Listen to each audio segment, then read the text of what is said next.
Jeevitha 3/7/2023 3:14 PM Kuala Lumpur Malaysia. இவர் தந்தையுடன் உள்ள உறவு எப்படி இருக்கும்? ஓகேமா, இந்த மாதிரி கேள்வி கேட்டு ஒரு வீடியோ ஒன்று 3 ஜாதகத்தை அட்டாச் பண்ணி ஒரு 3 நாள் முன்னுக்கு போட்டோம். இது யூடியூப்ல பார்க்குறவங்களுக்கு தெரியாது, டிக்டாக்ல பார்க்குறவங்களுக்கு கண்டிப்பாக தெரிஞ்சிருக்கும்.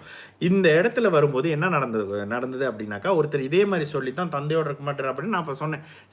சிம்மாதிபதி 9ஆம் பாவகம் சனியோட தொடர்பில் இருந்ததுன்னா அப்பாவோட கொஞ்சம் ஒரு மாதிரியான அமைப்புகள் குழந்தைக்கு இருக்கும்னு சொல்லிட்டு போட்டேன். ஆனால் அந்த மாதிரி அமைப்புகள் இல்லை. சரிங்களா? சரி, இங்கேயும் பார்ப்போம். எங்கேயும் தனுசு ராசி பூராட நட்சத்திரம். ஓகே, இந்த இடத்துல என்ன வருது?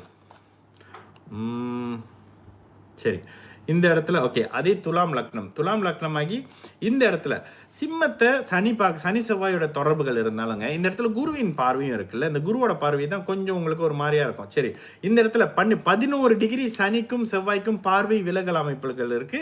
கூடுதலாக பார்த்தீங்கன்னா 15 டிகிரில இருந்து குரு பார்க்குறாரு. அப்படியே நேரடி அமைப்புகள்ல இருந்து குரு பார்க்குறாரு. லக்னத்தையும் 9ஆம் இடத்துல 9ஆம் அதிபதியும் சூரியனும் எந்த விதமான கெடுபலன் அமைப்புகளும் இல்லாமல் இருக்காங்க. இது பெரிய கெடுபலன் அமைப்புகள் இல்லை.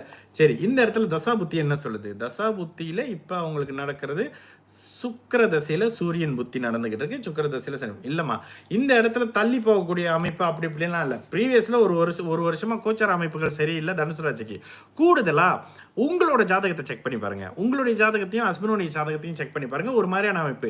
சிம்மத்தை சனி பார்க்குறாருன்ற ஒரு காரணம் கண்டிப்பான பெரிய கெடுபலன் அமைப்புகள்லாம் இல்லைங்க. இந்த இடத்துல சூரியன் வலுவா இருக்காரு. 9ஆம் அதிபதி வலுத்து பௌர்ணமி யோகத்தில் பிறந்த அருமையான யோக குழந்தைங்க. நல்ல அருமையான அமைப்பு. இந்த ஆணி மூலம் அமைப்புகளில் பிறந்த ஒளியான சந்திரன். அப்போ தனுசு ராசியாக இருந்து ஜாதகம் நல்ல ஒளியான அமைப்பு. லக்னாதிபதி ராசி எல்லாம் ஒளியால் வலுத்திருக்கக்கூடிய அமைப்பு. லக்னமும் குரு பார்க்க இருக்கக்கூடிய அமைப்பு. கிட்டத்தட்ட சனி ஒருத்தரை தவிர்த்த மற்ற எல்லா கிரகங்களுக்கும் சுப தொடர்பு இருக்கக்கூடிய அருமையான யோக ஜாதகங்க. இந்த குழந்தைகள்லாம் அப்படி எதுவும் இருக்காது. பேரண்ட்ஸுக்கு உங்களுக்கு ஏதாவது ஜென்மாஷ்டம சனி அமைப்புகளில் 6-8 அமைப்புகள் ஏதாவது இருந்தால் தான் இந்த மாதிரி இருக்கும். பெருசாக கவலைலாம் படாதீங்க, பயப்பட வேண்டிய அவசியம் இல்லை. சரிங்களா?